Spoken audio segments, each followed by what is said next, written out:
This episode is brought to you by TaxAct. Don't do your taxes alone. Join TaxAct's National Admin Night. Admin nights are social gatherings for getting through your to-do list. So get ready for a night of fun, finding deductions, and filing taxes with TaxAct, where you can file your federal and state return for just $49 through April 8. Let's get together and get them over with. Visit taxact.com/admin-night for details.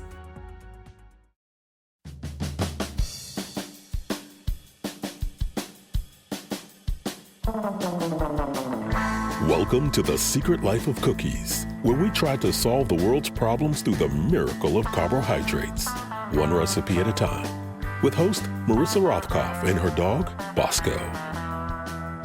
This episode features the author of my summer history book, Must Read, Dr. Marcia Chatelain. Of course, we discussed her fascinating, did I mention must read, insightful, and important, and Pulitzer Prize-winning book about McDonald's impact on African Americans over the past 60 years. It's called Franchise, The Golden Arches in Black America. And I also have another summer must, a blueberry peach buckle, which is not quite on the same level as, say, reading a book. But if you make the buckle and then never mind. Also, revealed inside this podcast, the greatest sandwich known to humankind. I hope you enjoy. I know I'm making a lot of demands on you. What with your reading list, baking. But if you can also do me the kindness of subscribing to my podcast and giving a gal a follow on Twitter, I truly would be grateful. Thank you so much for joining me today. My guest on The Secret Life of Cookies is Dr. Marcia Chatelain. And it's a pleasure to have you and to join me here on two different platforms, really. We're starting today on Live Convos, which is a new social media platform gives live video always on. And we're starting on that. And we will also be just for people's ears, too, for courtesy of my podcast. So I thank you so much. It is a pleasure to be here.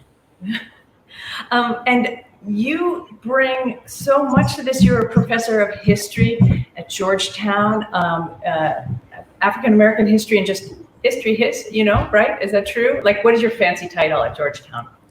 Well, I am a professor of history and African-American studies, and I often say that I am a specialist in African-American life and culture. Fair enough. You've also written a book called Southside Girls Growing Up in the Great Migration, which is on my summer reading list. I'm sorry I didn't have the chance to read it first, but I can't wait. But what I've spent time doing is reading this book called Franchise, The Golden Arches in Black America. And I'm so grateful that I'm glad I read this book. It turns out I am not the only one who liked it. The Pulitzer Prize people also approved of it. So, I don't see my name on the front of this book saying Marissa really thought it was great, but that's okay because I think it's probably more important. Were you surprised to win the Pulitzer Prize? Not that you should have been, but were you? Yeah, I mean, come on, like, who wins the Pulitzer Prize? It was such a weird experience because I had made peace that, like, my book was over because my book came out in January 2020, then COVID happened.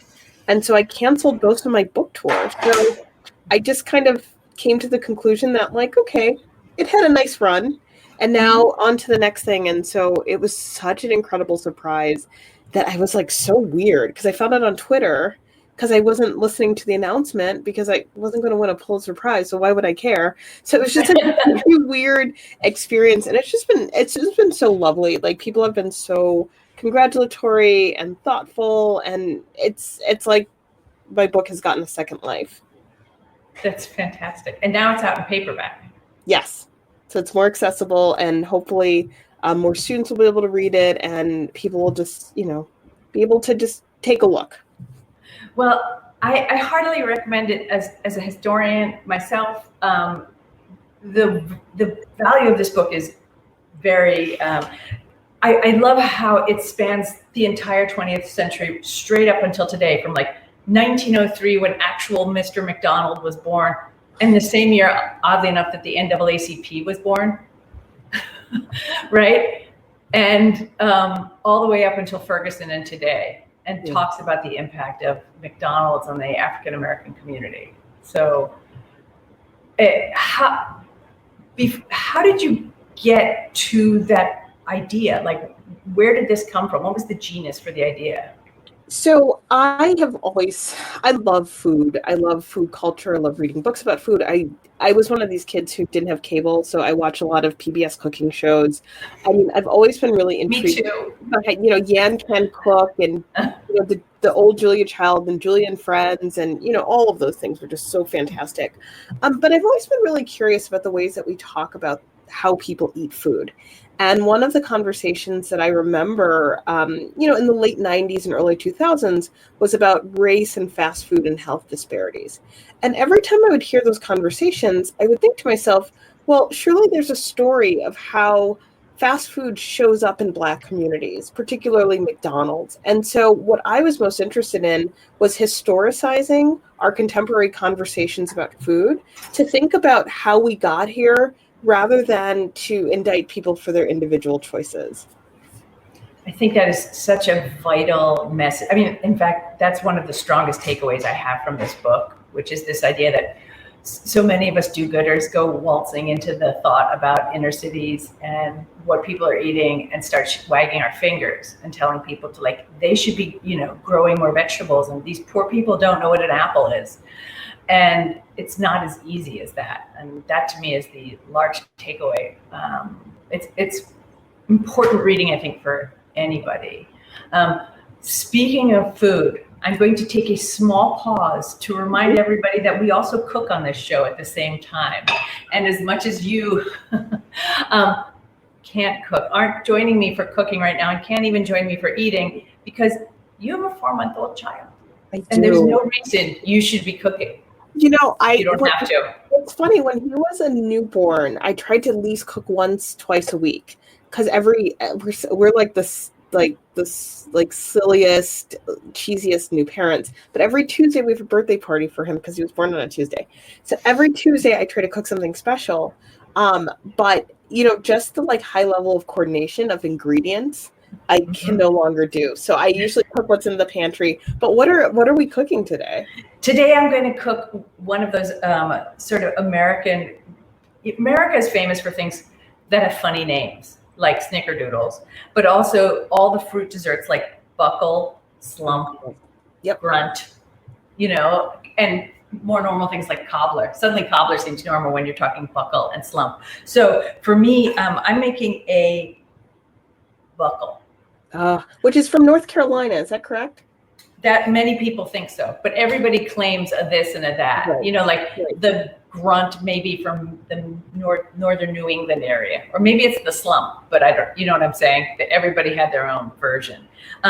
Buckles are kind of amazing because they take a sort of streusel topping and turn it. Everything goes from the top to the bottom, and it sort of makes it easy, almost upside down cake. Except I never turn it upside down. So is it crunchy at the bottom? It's kind of caramelly and gooey. It's kind of gooey. It's sort of like a gooey cake. It's not so crunchy. I have some fresh blueberries in my refrigerator, and I was thinking about making a blueberry coffee cake. In the New York Times cooking newsletter, they were talking about one with a cinnamon swirl. And then I was like, oh, we don't have rolled oats. And then I gave up. But maybe exactly. I started making this recipe when England was, I'd like to say winning, but possibly losing with the game on Sunday. And they were doing penalty kicks and I couldn't sit and watch. So instead I decided to cook. And luckily I had some butter out. This whole thing can be done so quickly. So I'm just mixing up the batter now, which is butter and sugar, and it's soft, and you can mix it like grandma used to. You don't even need a mixer, and you don't need rolled oats. It's just stuff in your pantry that you have. Well, it's interesting. So the way that you're cooking this batter with just the hand mixing, this is how I remember my mom making cakes. I don't remember. We didn't have a KitchenAid. I don't even know if we had, the handheld mixers. She would just soften the butter all day long, and you just do it by hand, and it works. Totally works. It was okay. And, maybe her crumb had a few bubbles. It didn't matter. It was it's perfect. My grandmother, I learned to cook at my first thing I ever baked was with my grandma. And she didn't have a mixer. She didn't have anything. And I went to her and I was like, I want to make a chocolate cake. And I was 8. And she's like, okay, let's do it. And so we made a chocolate cake. And the rest is history, right? And chocolate chip cookies, never used. It was always right. heavy Yeah. duty. Yeah. You know what's funny? You're about the cake thing.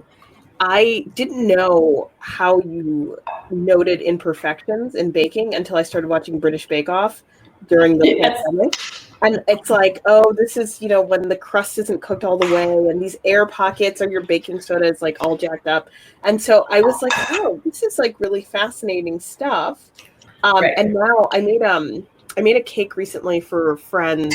Actually, after I found out about the Pulitzer, here's what's kind of weird about finding out something major like that. Like, no one was around. It was just me and the baby at home. So I'm just talking to like the baby. I'm waiting for my husband to get home from work. I don't, I have a lot of friends with small children. They're still being safe about going out, and I'm kind of in quarantine still.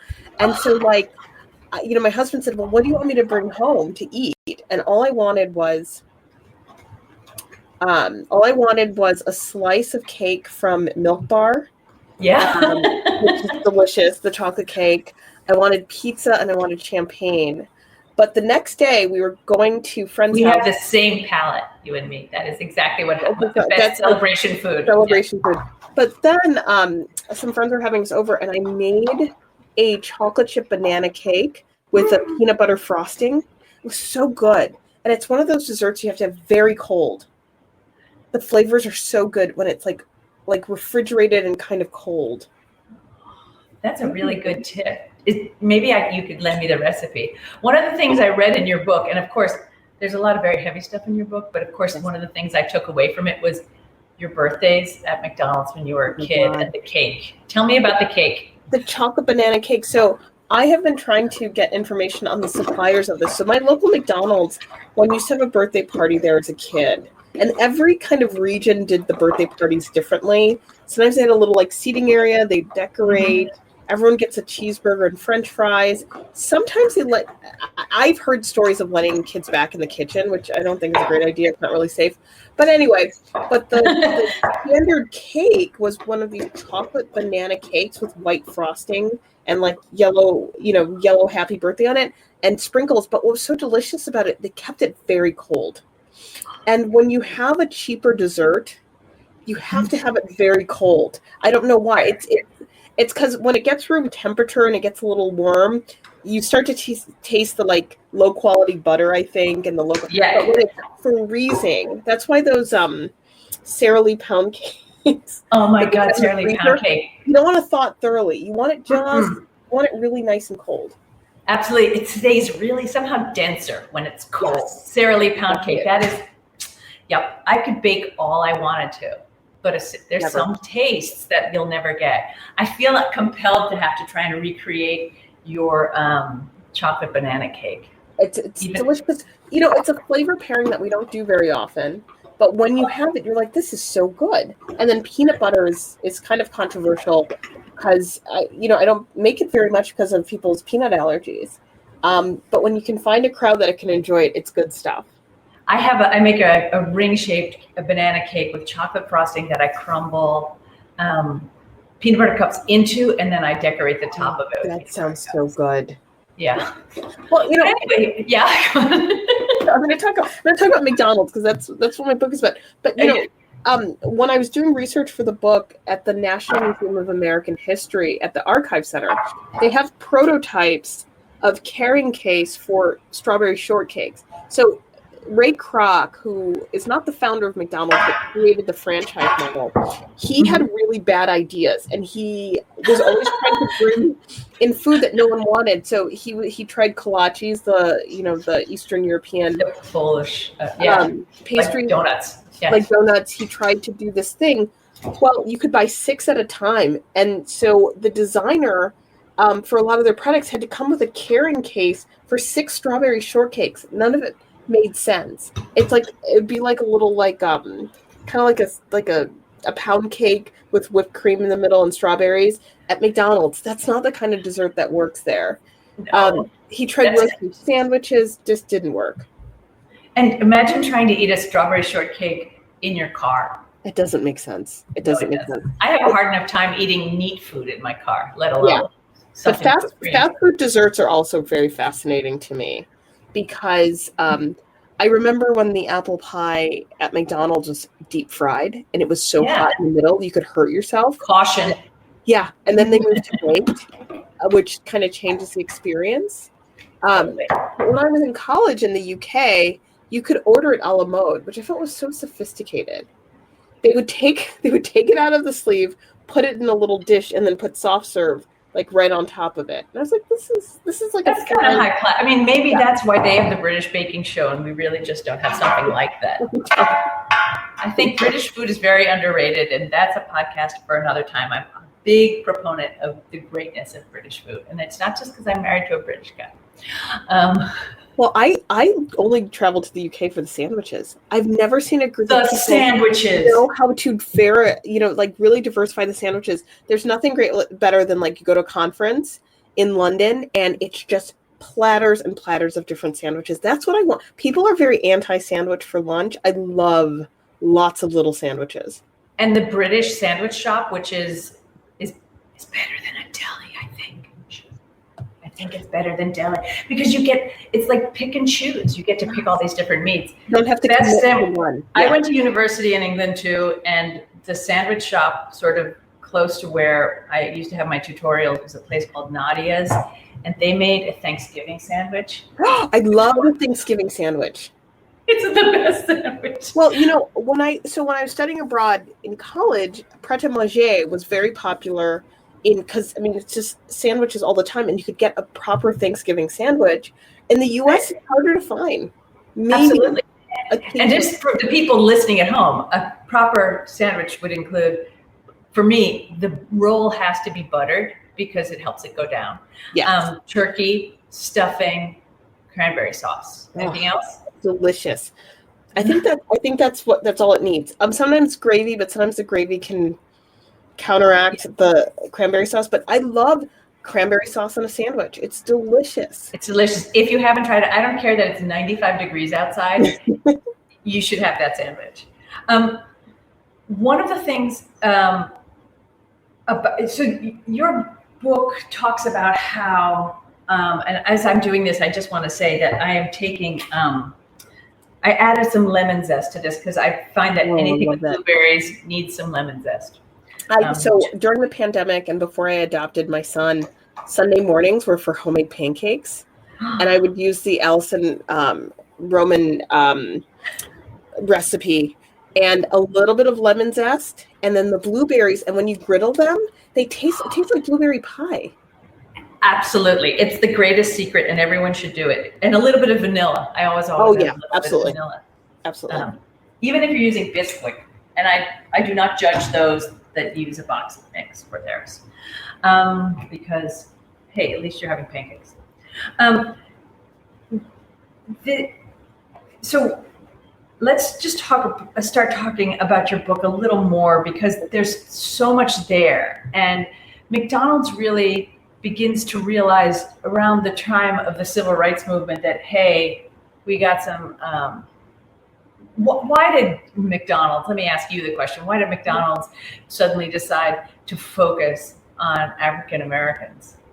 So what's happened in the book, so the first chapter is about the early days of McDonald's through the lens of African American history and civil rights history. So often when people encounter movies like The Founder with Michael Keaton or stories about McDonald's, it's all about how innovative it was and creative it was to mass produce, hamburgers and fries. And it absolutely was.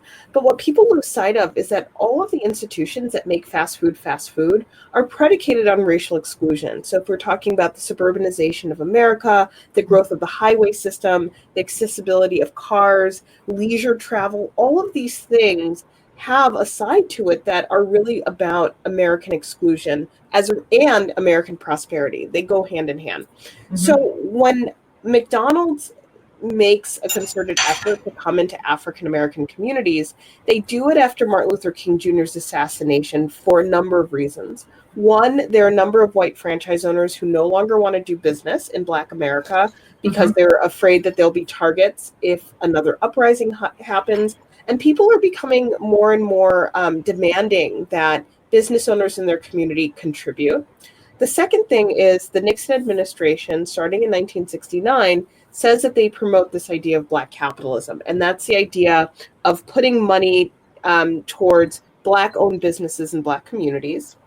And also in the late 1960s, I think corporations, and not unlike this past summer of 2020, started to think about how they could start to cultivate different markets. And the African-American market was becoming bifurcated, with a lot of people entering the middle class and a lot of people being left behind. And so a lot of industries saw this as an economic opportunity. And so you have this perfect storm where the civil rights establishment is becoming more welcoming and open to business as a strategy. And here comes McDonald's. And they start to see that if they go after African-American consumers, they can make lots of money, and they can really start to cultivate an identity in parts of America where the fast food industry hadn't been. And I think that this is really where the story starts to grow about what does it mean to really provide opportunity and at what costs. Right. And was the African-American community welcoming instantly? You know, it's really weird. Every community kind of has a different idea about McDonald's. So in Chicago, it's the hometown brand, and this transition process is welcomed. In Cleveland, there's a lot of debate about who should be making money in Black communities. In Portland, there's all sorts of conflict between McDonald's and the Black Panther Party for self-defense. So like every community is trying to figure out what McDonald's means. And I think that for readers today, it's hard for us to imagine a world without McDonald's, in which people aren't sure what it is and what presence it should have in people's lives. And for African Americans during this time who are thinking about the failed promises of civil rights legislation, the failed promises of the federal government, business starts to take on kind of a practical resonance, like, maybe this is the place that we should stake our expectations for the future. You talk about was it a man named Petty, who was the first man to take over a franchise, and McDonald's helped him in a way. And then Mr. Petty, I was interested to see that Mr. Petty chose carefully who he would hire and looked to women in the community. Yeah, there's this kind of story about McDonald's, how in the age of car hops, when McDonald's was a small teen hangout in San Bernardino, California, the McDonald's brothers got rid of young women in the stores. They said they were flirting and they caused too many problems. And so McDonald's didn't employ a lot of women throughout the late 50s and 60s.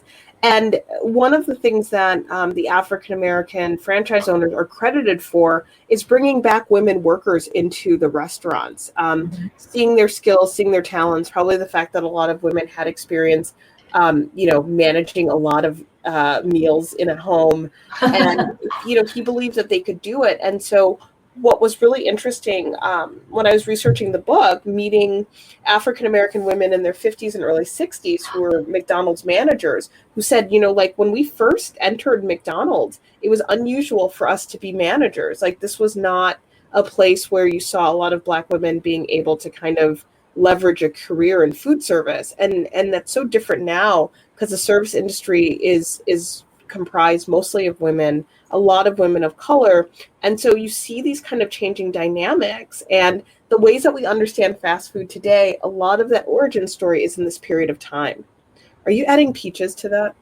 I am adding peaches to that. For those who can't see this and who may be listening at home, maybe you heard the plop, plop, plop of juicy New Jersey blueberries on top. And also I'm now cutting an extremely juicy New Jersey peach on top, and it smells so good. And I'm not eating the skin that I'm peeling off, but if I weren't live on video, it would be being stuck in my face. So that looks fantastic.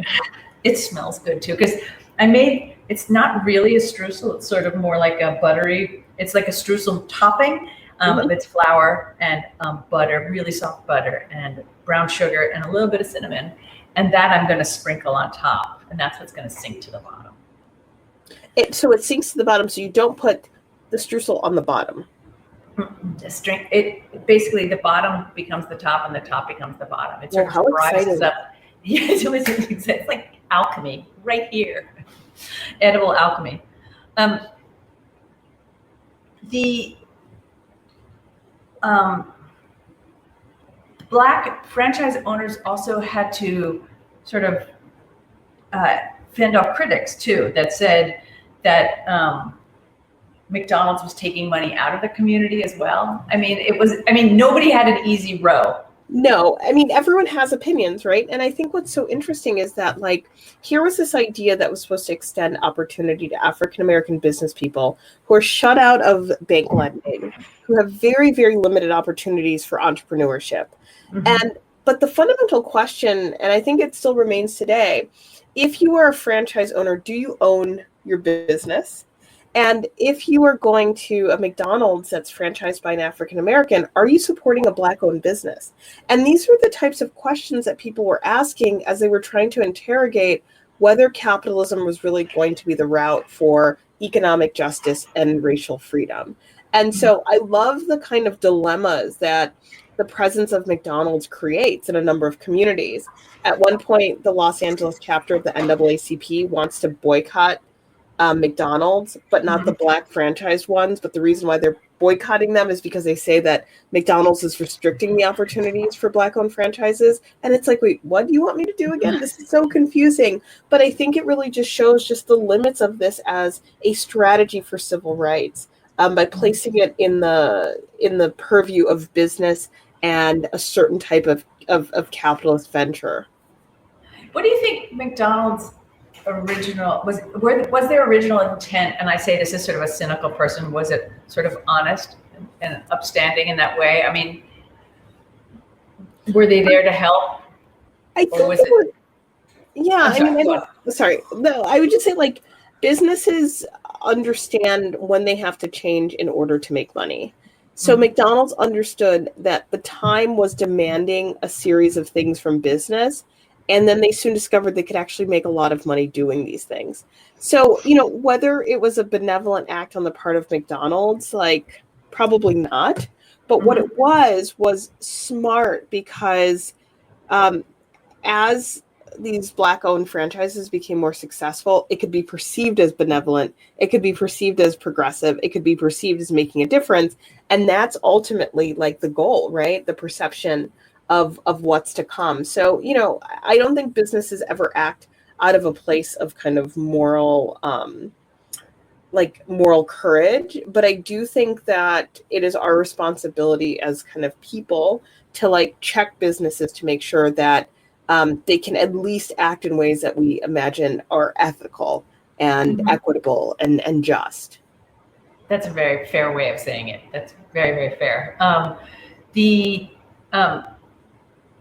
McDonald's throughout the 70s really began to grow as an important part of inner city, for the most part, African-American community. And really, like, they took on an African-American advertising agency. I think they're sort of, strangely enough, as a white person in a white suburb of New Jersey, really didn't catch on to the fact that in 1776, do I look that old? In 1976, I was very young, but during the bicentennial, the McDonald's did an entire campaign that was about, like, hey, look at the other side of the revolution, right? Yeah, I mean, this is the thing that I think is so important for us to understand when we're talking about, fast food and what people are eating. Fast food has created a whole cultural world that is significant and important. The ephemera from the Black advertising agencies and the targeting of Black communities is so fascinating, because there's entire ad campaigns that don't have any food in it. They talk about all the jobs that they've created for youth. There's sponsorship of the United Negro College Fund and historically Black colleges and universities. Like, that is such a powerful message about how people see themselves as consumer citizens, but also how McDonald's has found a way, in that particular time, found a way to kind of sidle up to the places and institutions that are most important to African Americans. One of the things I talk about in my book is that McDonald's is one of the first corporations to really celebrate the Martin Luther King Jr. holiday. And the MLK holiday was not popular the way we understand it now For the first maybe like 20 years, there was still contention about the day off, about the federal holiday, and about whether Martin Luther King Jr. was actually worthy of a holiday.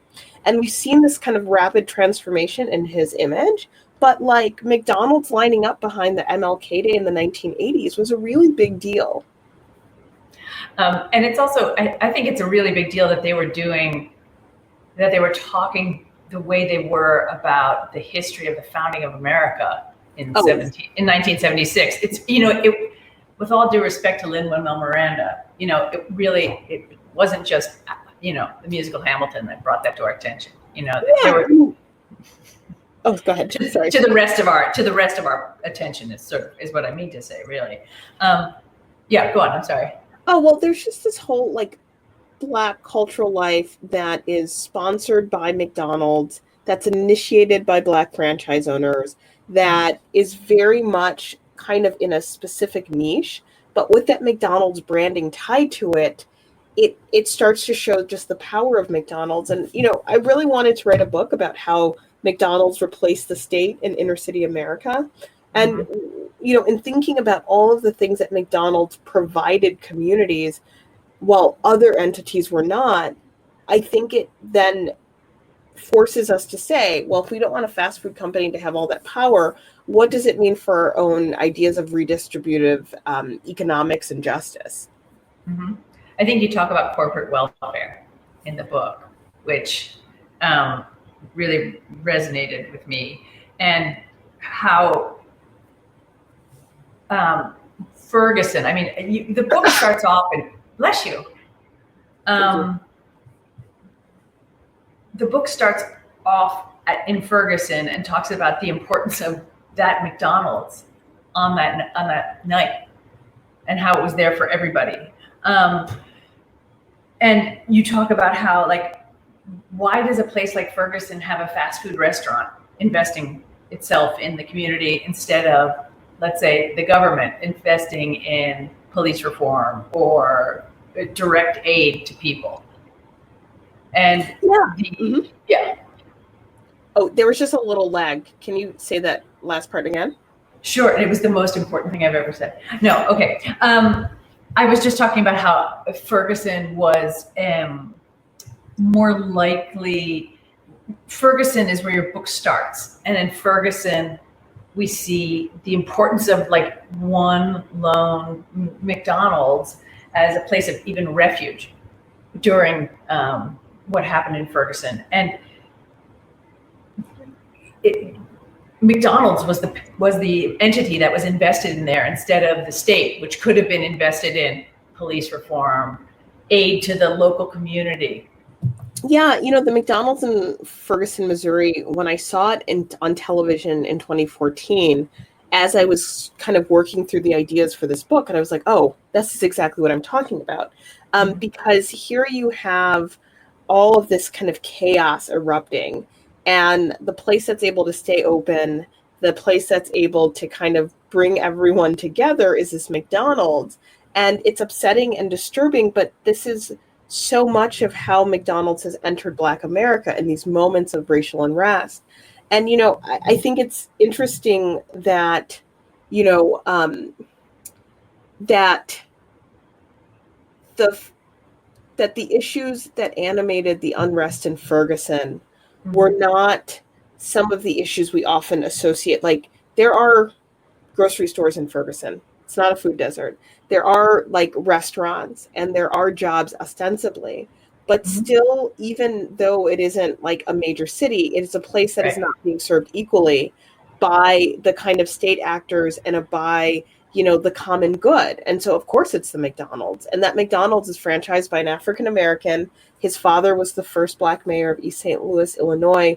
His sister is a very important groundbreaking journalist, one of the first Black women in a number of newsrooms. And their story, their American success story, it also is sobering or illuminating because they are also working within constraints. They're very successful people who are working the constraints of race in America. And that's what I think that was the kind of unintended part of the book. Like, these franchise owners, some of them become very wealthy, and some of them do very well economically and are very generous. And because of race, they're still limited in the ways that they can articulate themselves as business people and as members of a community. And that's the goal of this book, like, to take a step back and say, oh, wait a second. What exactly are we talking about when in 2020, after the killing of George Floyd, we're talking about support more Black businesses, that we're talking about a racial reckoning that doesn't talk about the conditions that led to Floyd's death. We're talking about expanding opportunity in some very limited places that I would argue aren't going to be the places where true change happens. It's interesting. So where do you think, not to lay like a real heavy one on you, but but where will true change happen then? I think the change will happen when we start to really take seriously this idea of a public good, because I think what has happened is that once we abdicate our responsibilities as citizens to corporations, once we start to believe that you have to have an underwriter in order for things to happen, then we stop consulting each other for ideas in community, and we start saying, well, what does this funder or what does this corporation, what are they going to give us? And so I think the thing that I find most poignant is that at these moments, at these inflection points in American history where people are crying out for justice, they are often told, well, you can start a business, or you might be able to get a management job, or we'll infuse capital and say, you know, I moved into a new house this past fall, and I thought it was fascinating. I would click on, I won't say the name of the companies, but furniture companies that I like, and they will say, you know, we make a commitment to racial justice. And I'm like, oh, this is amazing. And I click on the link and they say, well, we're going to get 10% of our furniture designers are going to be Black furniture designers. I'm happy for those Black furniture designers, but I want to know what the wages in the warehouse are. I want to know what the drivers, the mostly drivers of color who are coming into my house and, you know, delivering a couch, hurting themselves sometimes. I want to know what they're making. I want to know what their paid sick leave is. And so I think that this is a kind of bait and switch strategy that we have to be so vigilant about. And I think that's what the history can teach us.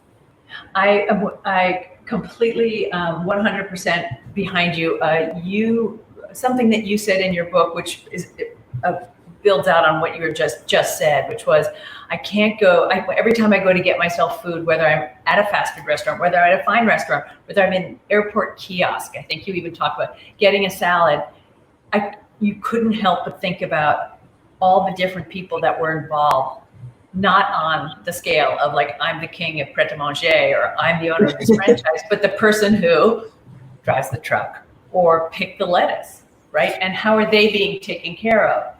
And and that's exactly it. I mean, if we aren't thinking, if our vision of food justice is like more farmers markets and people eating kale instead of French fries, and that's where it ends, then we're never going to kind of really use food as the vehicle for change that we can.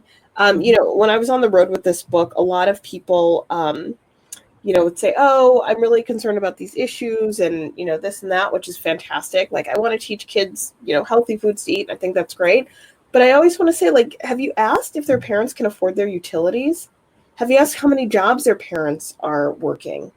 Have you asked if anyone has time to cook a meal? I mean, I think it's so interesting. Like, I'm the worst kind of stereotype of, I guess what they call is liberal elites. I read the New York Times every day and I have my gourmet coffees. I mean, I can annoy myself. But one of the things I think is really fascinating, as someone who grew up very working class, the idea of cooking as a leisure activity versus a practical activity versus an activity you wish you could do because you don't have that kind of time.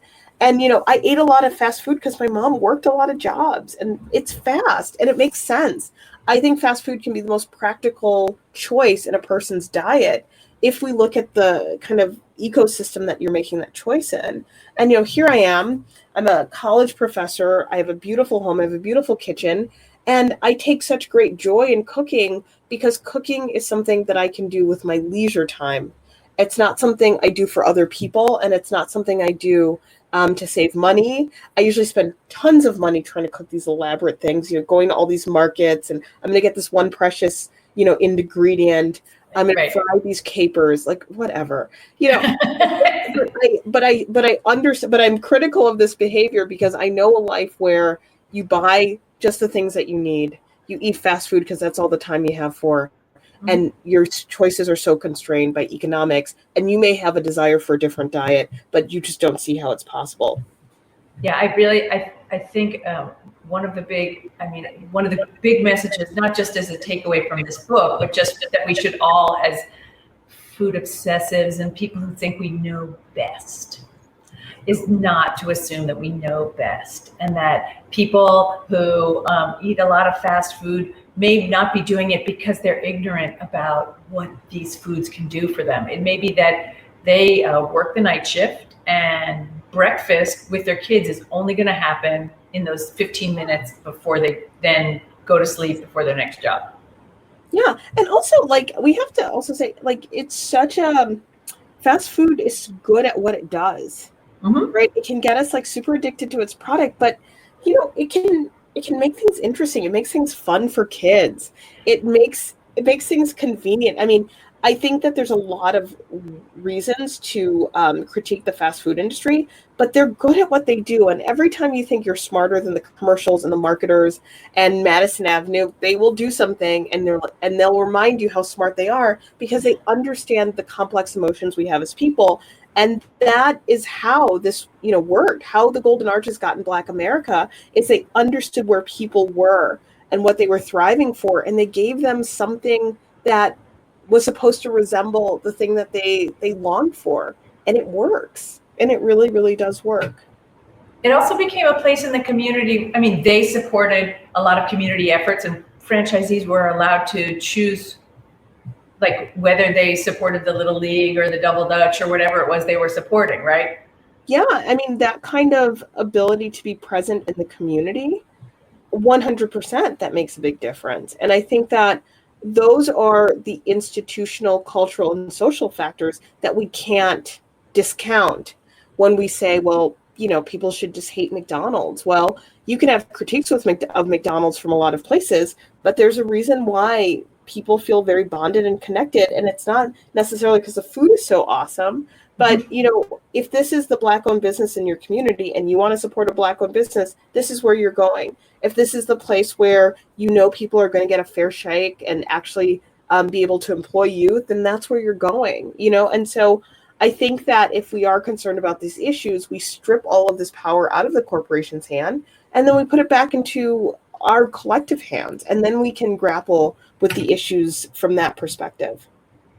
I think that is such an important takeaway for everyone. That's why I really encourage everyone to read this book, because I think too many of us sort of drive by the Golden Arches and kind of have some sort of sense of superiority to it, and I don't think that's fair, right? Absolutely not. And also, I mean, I'm obsessed with fast food. I find it fascinating. I find it challenging, and I think it can be the start of some very serious conversations.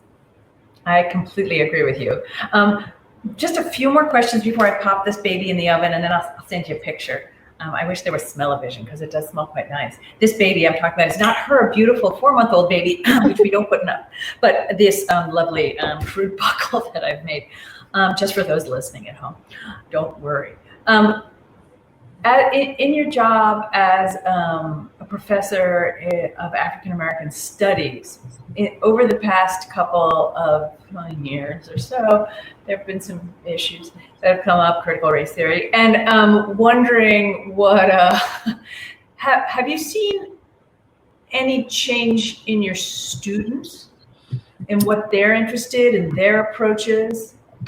Yeah, my students, I think, are learning in a moment in which they seek clarity, in which they want to be on the right side of history, that because of social media platforms, everyone can declare who they were and who they are right now. And I think that there's something about that can be really important for young people. I think they just want to know that their world can be big and accessible, and they want to go deep into like the world's problems. I think students have always been like that, but I think the sense of urgency and the sense of skepticism and the sense of disappointment that they have experienced over the past decade in this country, where they see such incredible contradictions. They see technology opening up the world, and then they see, you know, racial violence limiting it. They see this incredible models of service, and then they see the collapse of the government, essentially, right? And so I think in these cycles of contradiction, they are very open for moving towards clarity. Unfortunately, everyone else around them has so much nonsense and noise that it gets in the way of them doing that. Yeah, I see a great deal of skepticism and depression, even around, even in kids who are very focused on making things better, like a little bit of a sense of hopelessness. And I wonder how, if you see that as well, do you think it can evolve into something better, please? You know, I see some despondency and some doubt, but I think this is why history becomes such a powerful tool for change, because they understand that they're not the first generation to grapple with these issues, and that the moral courage, the desire and the resilience of other generations, I think, can shape theirs. Nothing was more powerful to me than after the 2016 election, the number of students who said, you know, I talked to my grandparents about this. My parents didn't have much to offer, but my grandparents had a view of the world, and they had seen so much change that they could kind of join me in my sense of disillusionment and my anger. And I think that was really powerful. And so I think this is what history does for us, right? It provides us a perspective. We know the answer, and so it allows us to be more empathetic for those who didn't have the answers. Let me just ask you quickly, what is it that you're working on next? So I would like to embark on kind of a trilogy of looking at the civil rights struggle, thinking about the period from the March on Washington to the years and decades after King's death from different perspectives, thinking about gender, thinking about leadership, ideas of leadership after King's assassination, and looking at some of the enduring questions of the people of that civil rights generation who are still with us, who made it into the 21st century, and their assessment of what they've seen. So in between bottle feedings and planning meals, I'm getting a little bit of writing done. That's fantastic. I look forward to it. And I thank you so much for coming on today. Thank you. I'm just only sorry I can't share this with you. I can't share my next time I would love to cook with you, and maybe when my son's 15, I'll have some time. Or not. Exactly. Thank you so much. Thank you so much for being here today. Have a great day. Thank you. Bye-bye. Bye.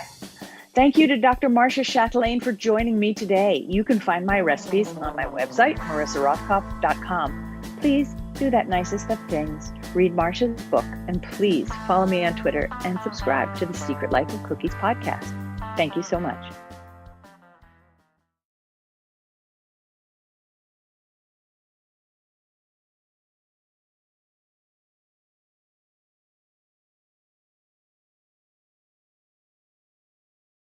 Everything feels more expensive right now. That's why this matters. TikTok Shop has a huge selection of products with surprising deals you don't expect. Affordable finds for everyday life. Download TikTok now.